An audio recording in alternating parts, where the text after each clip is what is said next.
I trust you're using your time efficiently. Of course, sir.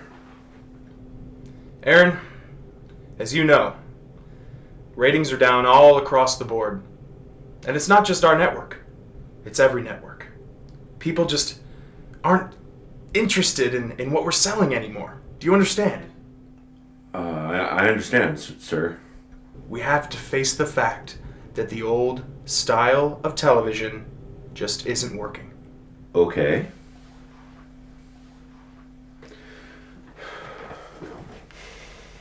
People have lost interest in celebrities. They're tired of fictional stories. They want something which will reflect their own boring lives. This is why we've come to you, Aaron. We want you to be the new host of Mondo St. Louis.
Good evening, ladies and gentlemen, and welcome to Mondo St. Louis. I'm your host, Aaron Abishan, and on this show we will be taking an in-depth look at unremarkable individuals simply living out their lives in St. Louis.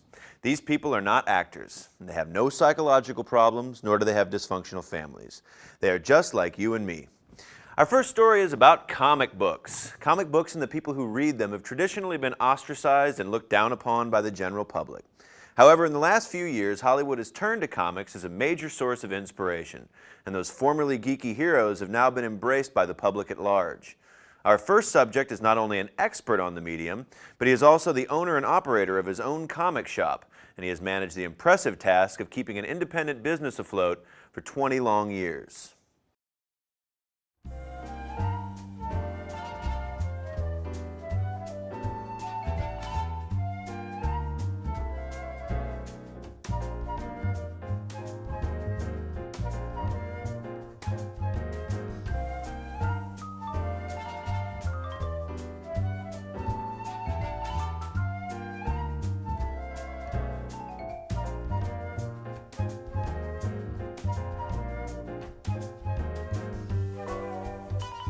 We opened on June 10th, 1988.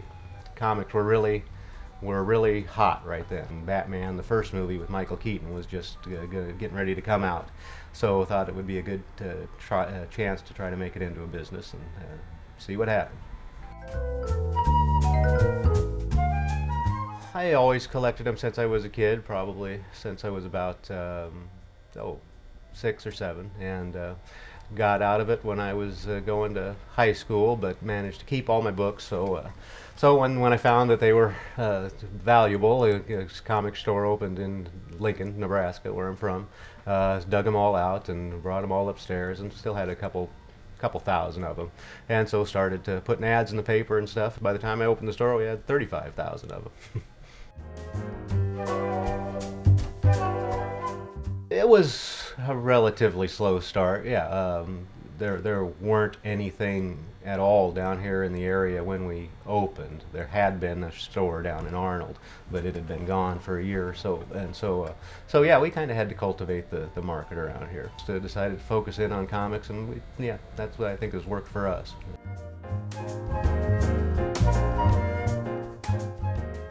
We're getting more and more new people now. I think the cumulative effect of the movies is really starting to make a difference. We're seeing some younger people coming in, which is great, because there weren't hardly any kids coming in for a period of a few years, and now that's really important. We try to have some sort of promotion going in a movie theater, so people will see the movie and then come out and see some advertisement for us, and that does always work for at least a short period of time.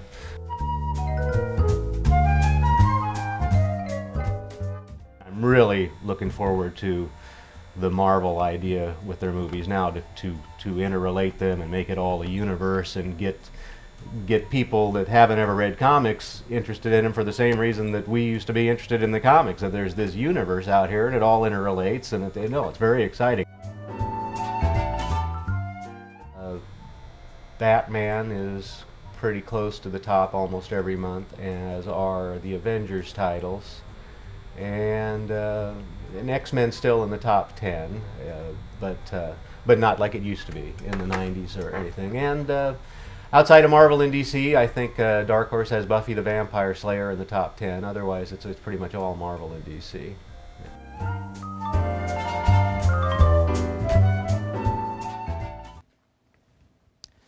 Hello, I'm Brandon Lloyd, and I'm here today with comic book enthusiast Josh Sellers. Josh, thanks for coming today. No problem. Thanks for having me.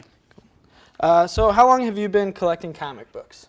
I've been collecting comic books since I've been about 8 years old. The first one I got was at a grocery store. My grandma bought me a Batman comic about Batgirl and Robin saving them all after it's already been closed. So what originally attracted you to keep purchasing comics? Well, originally my interest in comics came through movies. Whenever I was young, I was really into the first Batman movie with Michael Keaton and Jack Nicholson, and from that point, I grew really attached to the Batman character and like the stories and the mythology of Batman. So from that point, whenever I was little, as soon as I got that first comic book from my grandma, I was very interested in continuing the story, seeing where it was going. And really just, seeing other stories like Batman, So it was just, it really just sprang from film. How do you feel comics have changed from like the golden era to now? Well, a lot of the ways that they've changed is basically, like in the very beginning of like, Superman, Batman, it dealt with a lot of social issues, like prohibition, like a lot of the alcohol, like bootlegging, and all that stuff. But as it's sort of progressed through, a lot of comic books like in the 80s, early 90s have taken on more of a serious tone, talking about social issues, like more of like hard-hitting issues. So, just like anything, it's got to stay interesting and it's got to stay new and fresh. Otherwise, there's really no point for it to be around. On to comics and movies. Mm-hmm. Big topic, in the last couple of years or so. Right. Why do you think the film industry has started picking up on all these comic book characters and titles for films when, back when we had a few, but like with the X-Men and with Spider-Man right. and Iron Man and all these movies coming out, what do you think the reasoning for that was? Or well, I think that comic book movies have been proven to be successful with like the original Superman movies. With the original Batman excluded. Well, they made money, but wasn't exactly good. But with that, I think they've proven to be successful. But like X-Men really, I think, opened the gates because it showed that it can be it's true to the story, but not exactly be Wolverine in yellow spandex, and and just everybody in like these bright colored costumes. I think I think they realized that there's a possibility to make things more mature and more of like a wider audience range. And I think that's something that movie industries can really pick up on. Well, Josh, thanks for being here with us talking about comics. Very informative. Learned a lot. And back to you, Aaron. Our next segment is all about art. There is no all-encompassing definition of art, but the variety of forms it can take is what makes it appealing.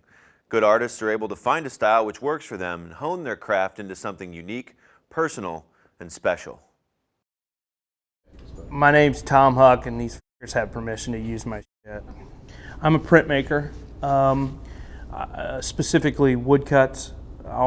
Even though I do other kinds of printmaking, I draw things on wood and then I carve them out, and then we print them on big printmaking presses, and then those prints are sent out to live their lives through dealers, through museums, and private collectors. I found a book by Albrecht Dürer when I was 12 years old. It was called The Complete Woodcuts of Albrecht Dürer, and I didn't know what a woodcut was. I just really liked the images. There's a lot of medieval shit in those images: dragons, whores, swords, knights, fire-breathing, whatever. You know, evil shit. I think what got me into that was the roughness of the line and the graphic quality. There's a lot of heavy blacks. It's sort of like jaggedy, you know. It's an inherently expressive medium. I mean, when you do a woodcut, it fights you while you're doing it. It's like God or whatever didn't make trees for me to carve the stuff that I carve out of them. And it's hard to do. And that struggle to do it shows up in the image. And printmaking for me is like more punk rock than anything in the art world, because no one gives a shit about printmaking. It's sort of the third level of what the big art world business does. The lifeblood of my work is getting back. I mean, it's revenge. There's a big part of revenge in my work. I guess it's kind of like hillbillies gone horribly awry, you know. They're already horribly awry, but horribly awry, I guess is where I take it. Somebody wrote it, maybe it was on my website, rural satire, in a way. And there are always going to be like elements of hillbillydom in there, people with lots of guns and no teeth, you know. Those are the people that populate a lot of my images, you know, and they tend to have one expression on their faces, usually like, what's going on here? You know. One of them takes about 8 or 9 months to do sometimes. I do about 2 a year, maybe 3 if I'm lucky. I just draw it all out, man. I draw it all out like a pen and ink drawing. And then I set about to carving out every single line, one breath at a time, every day for about 6 or 7 hours. And that's what I do. That's sort of the world that I live in. I get to wake up and come over here and spend a whole day carving out some dude's nose hair or a dog's penis or something. That's the way what's in my work, you know. Unfortunately, you know, if you draw a dog dick sticking out, which I have, and you have to sit there, once you do it working the way I do, you got to sit there and look for 4 days at a dog dick. In terms of St. Louis, what's bizarre is that there are all these little print shops popping up now. And Evil Prints has been around since '99. And there wasn't really anybody else independent. I mean, you've got the schools that have print shops. But independent, you know, pretty much Evil Prince was alone, and now it's like all these people are popping up everywhere, and I think it's great. I think it's a great scene for printmaking. There's going to be this huge print conference here next year in March. So printmaking's pretty good here. I mean, on the whole, the art scene in St. Louis is okay. I mean, I think that a lot of the people in the higher-ups make the mistake of trying to compete with the coasts, and they're never going to be able to. So what they should do is embrace why we're so different. I kind of want people to come to my work and like be just like horrified, but like want to make them puke. Just like, oh my God, but then like laughing at the same time, you know, because then they'll come back. You know, that's sort of like the key to satire, is that you have to sort of get into people's head in a way that makes them feel uncomfortable, but they can't resist wanting to be a part of it.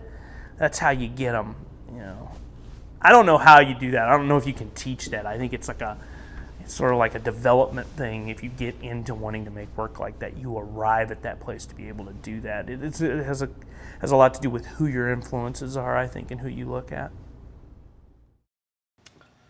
Hello, I'm Sean Last, and I'm here with two artists, Kate King and Marissa Miller. I want to start because when you say you're an artist, and lots of people can say they're an artist, but that has a very kind of broad meaning, and there's no just one definition of art. So I would like to kind of get a sense of what kind of art each of you do, and if you like to kind of focus on one thing or be more broad. And let's start with Marissa. Okay, I'm sure. I do a wide range of art, but mainly now I'm focusing in the printmaking style. It's kind of like an old-fashioned graphic design where you work with woodcuts, linoleum, and things like that. I focus on a lot of social issues. Really, I don't know, it spans a lot on different things. I'm currently working on portraitures of different leaders and things like that, so. Well, I have an emphasis in painting, but I don't paint very often anymore. I do a lot of drawings, actually, and I've also been doing a lot of photo manipulations where I've been taking crime scene photos and taking out the post-mortem form and then leaving that negative space, so it kind of makes it more easier for a lot of people to really investigate the image. Do you guys have any specific influences in your art that you kind of looked at, and how do you really kind of incorporate that into what you do? It ranges from a lot, I think. I start way back kind of in the Renaissance just with the technique of printmaking and things like that, and to a little more of contemporary artists like Ian Weaver, different people like that who focus on certain social issues and things like that. But it can be a broad range of just news and things going on in the media. I've actually always been kind of inspired by serial killers. It's kind of a morbid curiosity thing. But so I've been researching a lot of things with trials and just different serial killers. Like I guess Ted Bundy is one of the bigger ones that I'm interested in. All right, it's interesting. Do you feel that here in St. Louis and even specifically in this area, do you think there's a strong artistic community? It's really like a close-knit kind of thing where you see people everywhere. I feel like St. Louis artists really try to support each other. It's been really nice having you guys here, and thank you for being here. Oh, no And problem. Thanks. back to you, Aaron. Next, we are going to be looking at cultures and the differences between them. Our first subject is an international student living here in St. Louis and taking classes at Webster University. We'll hear his thoughts on American life and how it's different or similar to life in his native country. And we'll be getting another perspective from an American student who has recently been studying abroad. My name is Conrad Philip Mbazira. I am from Uganda. I am a sophomore. My major is international relations with emphasis in economics. My daily life would be wake up in the morning at around 5 o'clock, get ready for school, and by 6 I was supposed to be out of the house. School would start, normally it would be at around 8, so I would have a situation sometimes when my school started at 7 o'clock and it would end at 6:30 or 7 o'clock in the evening. Then on Sundays, sometimes they would tell us that after you go to church, come to school until around midday or 2 o'clock and then go home. So towards the end of my high school, it was pretty tough. The classes, first of all, are bigger than here. In one of my classes, I would find myself with almost 90 students, 90 and above, in just one class with one professor. There were so many students per professor. The professor they had to shout, literally, to get their points across. Despite the change in culture, Conrad found it very easy to adjust. What I found shocking to me was not that much, because I am more of like an open-minded person. I would say that compared to back home, the culture here is a bit different. So I would find things, the way people keep to themselves. So where I'm from, people really like go out, interact with one another more often than here. So I think I would take that as part of a culture shock. While establishing life at Webster, Conrad found that he did have an advantage over America's culture. As part of getting to know more about St. Louis as a city, Our group took Conrad out for a great day of fun and total immersion of American culture in St. Louis. Alright, we're here today at 10 Reels. I haven't been to this place before, so I'm looking forward to having some nice tasty ice cream. And I'd like a hot fudge and I got a banana split and a medium peach flavored ice cream because I'm hungry. This is good. This is really good. This is well made. This is really well made. I like it. I'm impressed. Oh damn, it tastes like, please tell me this is peach. It is peach. Oh damn, I found a lump of peach. Sweet. Okay, now for the banana split. Well, I hope it tastes as good as it looks. This is nice too. I was hungry when I came here, and now my stomach is doing pretty well, so I'm happy now. To conclude our day, nothing says St. Louis like a Cardinal game at Busch Stadium.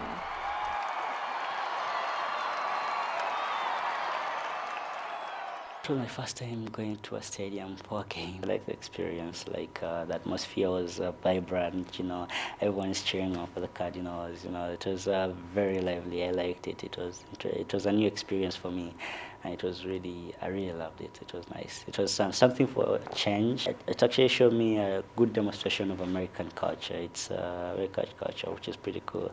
I've actually enjoyed. I've enjoyed St. Louis a lot. I've done a number of things in St. Louis. I've met so many good friends, very many good people that I hope I'll keep in touch with. But I think the thing is that I'll be leaving St. Louis, I think, for good after this year. So I don't know when I'll be coming back to St. Louis after that. So some of my lasting impressions. I have good impressions of St. Louis, very good impressions. I've had a lot of fun here. Some of the things that have happened to me while here will leave a lasting impression. The good times I've had with my friends. I've represented my fellow students the best way I can. Those are some of the things that will stay with me. I actually thank everyone who has helped me, who's been there for me, and have helped me have a good experience in St. Louis. Yes, I will have a lasting impression of St. Louis, that's for sure. I will not forget it easily because it will always be there in my life. Yes.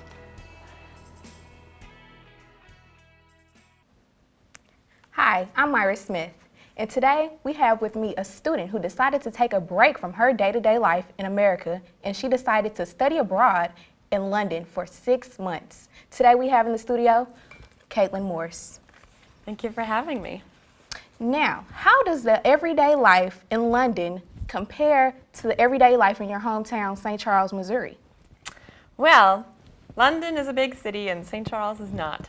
So there's lots of people, lots of noise, lots of hustling and bustling, and public transportation. So I obviously didn't have a vehicle, so I took their subway everywhere and walked everywhere. That's all I did. What were some things that made it hard for you to adjust there at first? I had a hard time getting used to the different words that they used for certain things. Like to wait in line is to queue. And so it took me a long time to figure that out. And when you go to a restaurant, it's not, you don't get something to go, it's for takeaway. And so I think after a few weeks, I finally got used to the just minor language differences, but it was a little confusing at first. So the language was a big part of adjusting? Just a little bit. Okay. And figuring out the tube, which is their subway, which didn't take that long to memorize, but all these colors and circles and words, you kind of get overwhelmed. Well, I know you had to learn a lot of things, so what is something new about yourself that you maybe learned? The biggest thing I learned was independence. I'm really relying on my family and my parents, and I'm thousands of miles away from them. And for an entire month, I had pneumonia there, so I had to figure that out on my own. And then I had this strange ear infection called labyrinthitis, which gives you vertigo, and I had to go to the emergency room. I had to do all of those things by myself. And so from that experience, I can do anything now, alone. Well, describe in your own words, what is culture shock, and tell me about a time when you encountered it in London. Culture shock is when you're in an environment with things that you're not used to, I suppose, and you have to adapt. And I suppose what I had to get used to culturally was, I don't know, that's a hard question because London, they speak English, and it's a big city, and if you've ever gone to a big city, it's pretty much the same thing, except that, you know, they drive on the opposite side of the road, so you got to be careful not to get hit by a car. And, you know, I think I ran into a couple of gang members. I mean, it was stupid. They had neon tracksuits and mullets, but they were like the gangs of London, and so I got to see that. But I don't know. Not much culture shock with London, honestly. Well, thank you so much for coming on our show, Caitlin. It's been a pleasure talking to you. Thank you. All right, that was Myra Smith and Miss Caitlin Moore, and we will see you later. Back to Erin. That's all we have today for Mondo St. Louis. We hope you've enjoyed this look at a day in the life of normal people. We set out to do something different, and with this show, I believe we succeeded. We'll be back next time with more stories of average people living their lives. Until then, keep living yours.